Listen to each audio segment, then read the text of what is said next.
Hello दोस्तों, कैसे आप सब लोग। हम लेके आए हैं आज एक कहानी। अगर आपको हमारी ये कहानी पसंद आए तो कमेंट बॉक्स में जरूर बताइएगा। आकाश और बिमला दोनों भाई बहन थे। दोनों भाई बहन के माता पिता गुजर गए थे।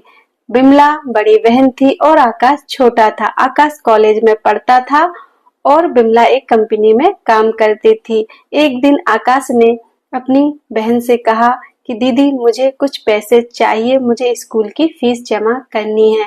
तो उसकी दीदी बोली कि भाई मेरे पास अभी पैसे तो नहीं है, लेकिन मैं कुछ दिन बाद तुमको पैसे दे दूंगी।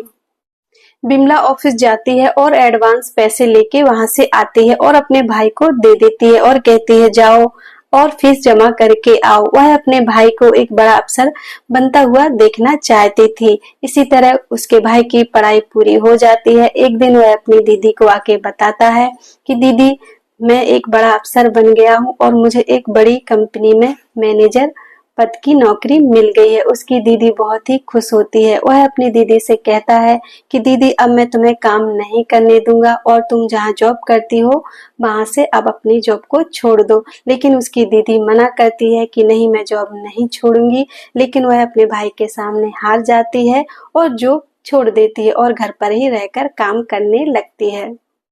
बिमला ने पूरे घर को संभाल लिया था। एक दिन उसका भाई अपनी दीदी के पास आता है और कहता है कि दीदी मैंने बहुत सारे अब पैसे जोड़ लिए हैं, अब मैं तुम्हारी शादी करना चाहता हूँ। तब बिमला कहती है कि नहीं आकाश, मैं अभी शादी नहीं करूंगी, पहले मैं तुम्हारी शादी करूंगी, क्योंकि मेरे चले जाने के बाद तुम्हारा कौन ख्याल रखेगा, कौन तुमको खाना देगा, कौन तुम्हारे कपड़े धुलेगा। सबसे पहले मैं तुम्हारी ही शादी करूंगी। इस तरह वह एक अच्छी सी लड़की देखकर अपने भाई की शादी कर देती है। उस लड़की का नाम था शालिनी। शालिनी को पाकर दोनों भाई बहन बहुत ही खुश थे। शालिनी ने पूरे घर को संभाल लिया था। इसी तरह सभी खुशी खुशी रहने लगे। कुछ दिन बाद शालिनी की माँ शालिनी से मिलने आती है और वह बिमला को बिल्कुल भी पसंद नहीं करती है और वह अपनी बेटी को सिखाती है कि क्या तेरी ननद कभी शादी नहीं करेगी, यहीं पर रहेगी और तेरे पति की कमाई खाएगी। तब वह बोली कि नहीं माँ, मेरे पति दीदी के लिए लड़का देख रहे हैं, जैसे ही लड़का मिल जाता है दीदी की शादी कर दी जाएगी। शालिनी अपनी माँ से कहती है कि तुम बेकार की बातें कर रही हो, हम दीदी की शादी जरूर करेंगे। हम लोगों ने 2-3 जगह लड़का देखा हुआ है।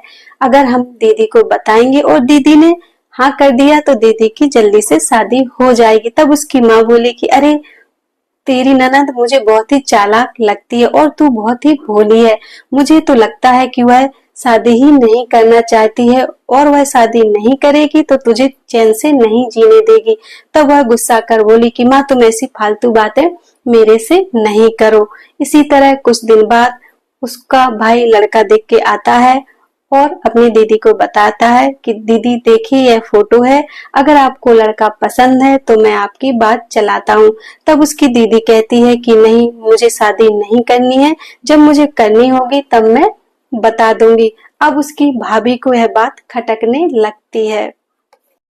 शालिनी को अपनी माँ की सारी बातें याद आ रही थी कि मेरी माँ शायद सच ही बोल रही थी, यह मेरी ननद शादी ही नहीं करना चाहती और यहीं पे रहकर फ्री का खाना चाहती है। इस तरह वह अपनी ननद बिमला को बहुत खरी खोटी सुनाने लगी। जब आकाश ऑफिस चला जाता तो वह बहुत ही ताने देती थी बिमला को। अब बिमला क्या करती बेचारी, चुपचाप सुन लेती थी और अपने भाई को कुछ नहीं बताती थी।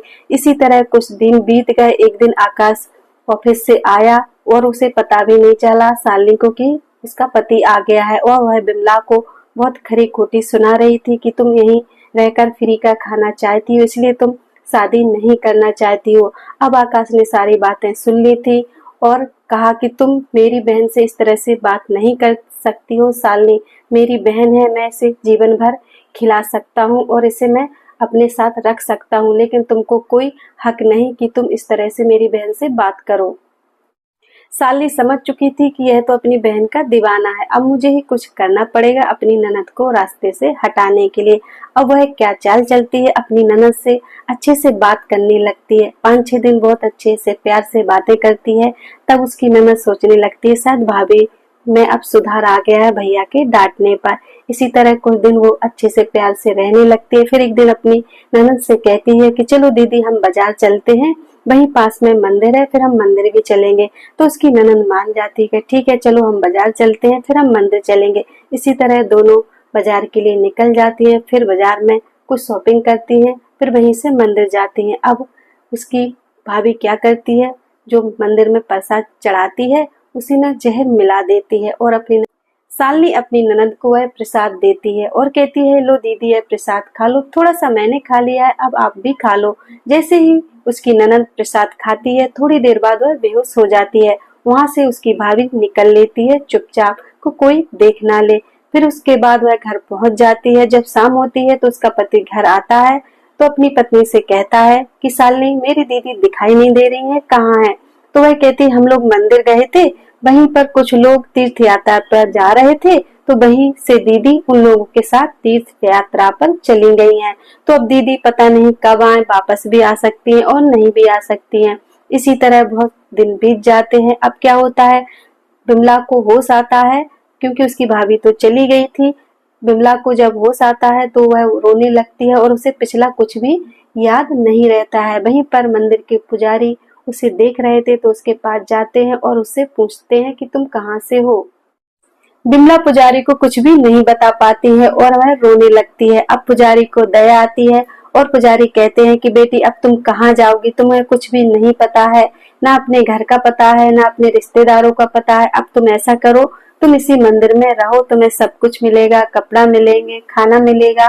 इसी तरह बिमला वही मंदिर में रहने लगी और मंदिर के सारे काम भी करने लगी और सभी लोगों से बहुत प्रेम करने लगे। वह सभी से घुल मिल गई, सभी उसे चाहने लगे। इसी तरह 2 साल बीत गए। अब उसका भाई परेशान होने लगा कि मेरी बहन को 2 साल हो गए, अभी तक वह तीर्थ यात्रा से वापस नहीं आ पाई। तो अब अपनी पत्नी से कहता है कि मैं अपनी बहन को अब ढूंढने के लिए जाऊंगा। तब उसकी पत्नी कहती है कि नहीं नहीं दीदी, तुम मुझसे कह के गई थी कि वह कभी भी वापस नहीं आएंगी, वहीं तीर्थ यात्रा पर वहीं पर मंदिर में कहीं पर आराम से रहेंगी। तब उसके भाई को विश्वास नहीं हुआ और अपनी बहन को ढूंढने निकल गया। आकाश ने अपनी बहन को हर जगह ढूंढा लेकिन वह अपनी बहन को नहीं ढूंढ पाया। इसी तरह उसे 2-3 महीने लग गए अपने बहन को ढूंढने में, फिर भी वह असफल रहा। तो वह थक हार कर वापस आ गया अपने शहर। तो वह अपने शहर में भी इधर उधर अपनी बहन को ढूंढता रहा और भटकता रहा। भटकते भटकते वह उसी मंदिर में जा पहुंचा और वहां पर एक पेड़ था। वह पेड़ के नीचे बैठ गया। वहीं पर उसे अपनी बहन दिखाई दी। वह वहां पर सफाई कर रही थी। तो उसने अपनी बहन को पहचान लिया और अपनी बहन के पास गया और बोला कि दीदी तुम यहाँ क्या कर रही हो? तो वह अपने भाई को पहचानने से मना कर देती है।